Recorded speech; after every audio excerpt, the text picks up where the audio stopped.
Take a look at this. This is a document published in 2017 called The SPARS Pandemic 2025 to 2028.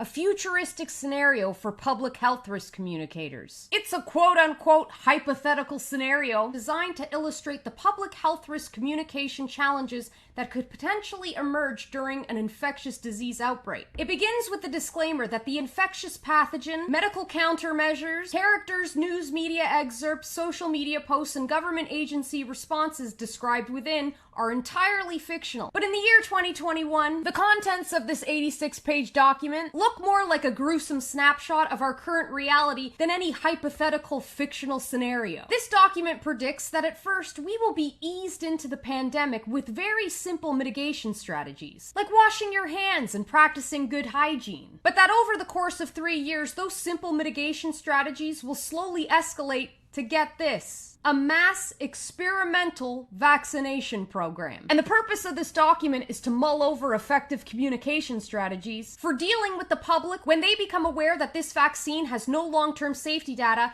and that, and this is in their own words, it might potentially be causing more harm than good. This is straight out of the document. What are the potential consequences of health officials over-reassuring the public about the potential risks of a novel SPARS vaccine when long-term effects are not yet known? Long-term effects that are not yet known. That's weird. I heard from a professional student that long-term side effects don't exist for vaccines. Hang tight, because it gets even more infuriating. Communities around the country went through what some felt was a harrowing public health emergency, only later to confront the possibility, however slim, that the medicine we promised would help them may in fact be hurting them. Summary reports indicated that a significant number of helpline users said that their principal worry was associated with the SPARS pandemic and more recently, uncertainty about the potential long-term side effects of Coravax.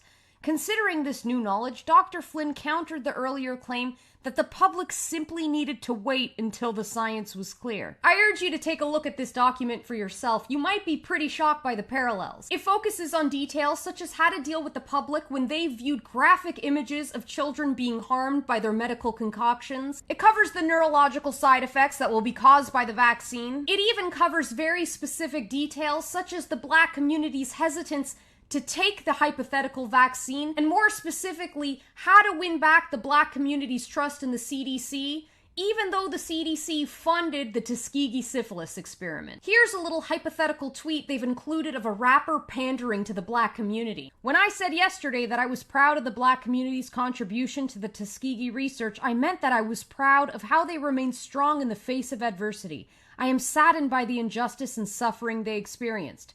But I still strongly support the CDC and FDA's recommendations to take Calosivir and Coravax. Sound familiar? I got the vaccine, you got the vaccine, they got the vaccine, we got the vaccine. We can get back to normal, let me inform you, let's all get the vaccine. Now, believe it or not, the end of this document is even more shocking than the casual minimization of 40+ years of human suffering. It ends by mulling over whether the hypothetical president of the hypothetical pandemic world should address the millions of people who sacrifice themselves to this experimental vaccination. It reads, President Archer agreed to address the country's resolve and recovery in the face of SPARS. Top risk communication advisors from the CDC, FDA, NIH, and SAMHSA conferred as a group about how best to frame the president's remarks. The group vigorously debated whether it was appropriate for the president to acknowledge the sacrifice that vaccine recipients had made on behalf of their communities or to console them in their grief over that sacrifice. That's right, my friends. Back in 2017, your trusted health experts predicted that there would be a pandemic, that pandemic would result in the rollout of a mass inoculation program, and that inoculation program would inevitably lead to the death and injury of millions of people. What do you think will happen to people like us who didn't get the jab when those people start finding out they may be sterile due to the vaccines?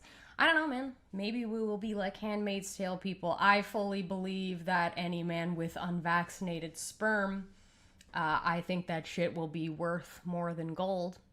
I believe men with unvaccinated sperm are either going to have a lot of fun or not so much fun because they're going to be like fucking milked like a cum cow or something. I'm sorry. I'm sorry.